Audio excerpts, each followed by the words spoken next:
कुछ जगह व्यक्ति को पाप लगता है, कृष्ण का बताया हुआ चने भागवत में ध्यान देकर सुनिए। कुछ जगह पर व्यक्ति को पाप लगता है और उस पाप से बचना चाहिए, बचना चाहिए। पहले के जमाने में किसी को ये कह देते ना, ऐसा करेगा तो नरक जाएगा, तो कांप जाता था। विश्वामित्र जी ने हरिश्चंद्र को यही कहा था, या तो दक्षिणा दे दे वरना तुझे नरक। अरे गुरुजी नरक का नाम मत लीजिए, नरक का नाम सुनते ही लोग, अब कितना भी सुना दो नरक उनको, है ना, भजन में लगती ही ना है, भक्ति में लगती ही ना है। तो देखिए कृष्ण कह रहे हैं कि कुछ समय पर व्यक्ति को पाप लगता है, जिसमें कौन कौन सी जगह है? निद्रा भंगो, कथा छेदो, दंपति नाम कल कर, 3 जगह विशेष बताई गई है। कहीं भी भगवान की कथा हो रही हो, जैसे ये भागवत जी हो रही है और धर्मशालाओं में, यहाँ तो द्वारिका में प्राय सब में ही चल रही है, सब में ही हो रही है। भगवान ने समय दिया है, यहाँ भी सुनो, वहां भी सुनो, वहां भी सुनो, वहां भी सुनो।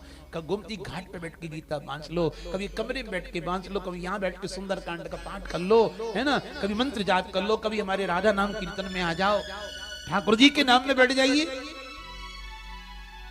समझे आप?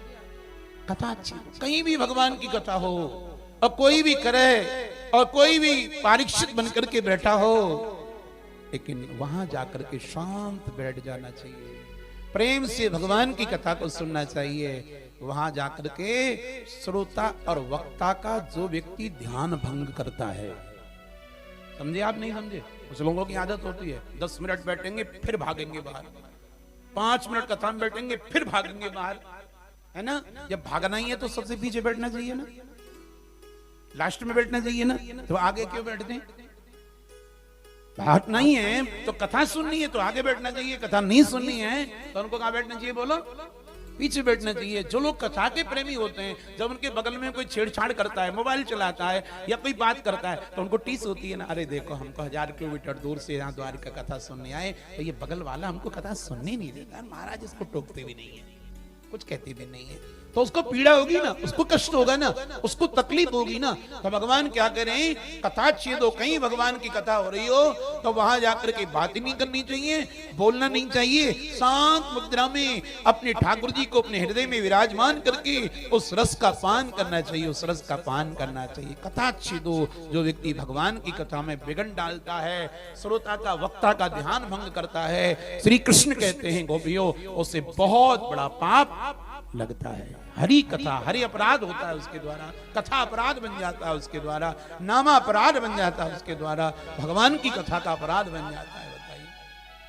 इसलिए ये सीख करके जाना, कहीं भी कथा भगवान की हो गए तो जहां मिल जाए जगह वहीं बैठ जाए। अरे जूते चप्पलों में बैठने को मिल जाए। तुलसीदास जी ने तो वृंदावन में भंडारा हो रहा था, मास्टर जी, जब तुलसीदास जी वृंदावन में आए थे तो मैं भंडारा चल रहा था और सैकड़ों भक्त लोग प्रसाद पा रहे थे, पंगत लग चुकी थी, भीड़ बहुत थी। अब वो कहां बैठे? जहां जूते चप्पल उतरे रखे थे वहां तुलसीदास जी बैठ गए, उनके पास न पत्तल न दोना कुछ भी नहीं आया। अब महात्मा खीर राम खीर राम खीर राम परोसता हुआ आया और एक महात्मा की पन्हियां ली तुलसीदास जी ने और उसमें खीर डलवा ली और पाने लगे, पाने लगे।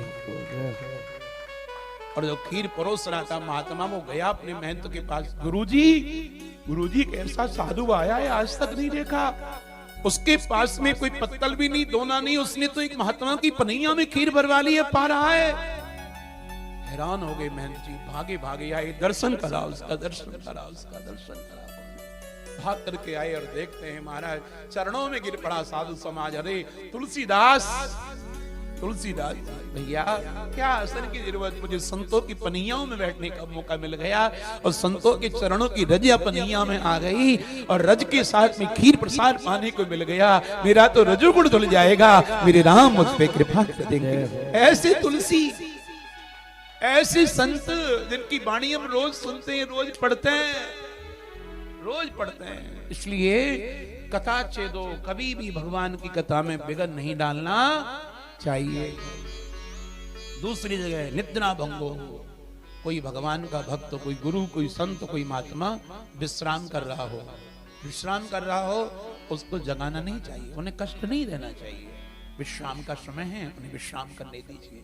तो निद्रा भंगो, किसी महापुरुष की निद्रा में भंग करना, ये बात भगवान श्री राम ने भी कही थी लक्ष्मण जी से।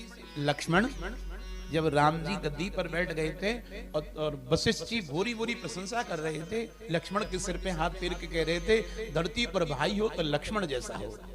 लक्ष्मण जाओ, अब प्रेम से तुम अपनी पत्नी से बतलाओ, और तुमने 14 वर्ष के लिए नींद त्याग दी, तुमने 14 वर्ष के लिए भोजन त्याग दिया, 14 वर्ष के लिए अपनी पत्नी को त्याग दिया।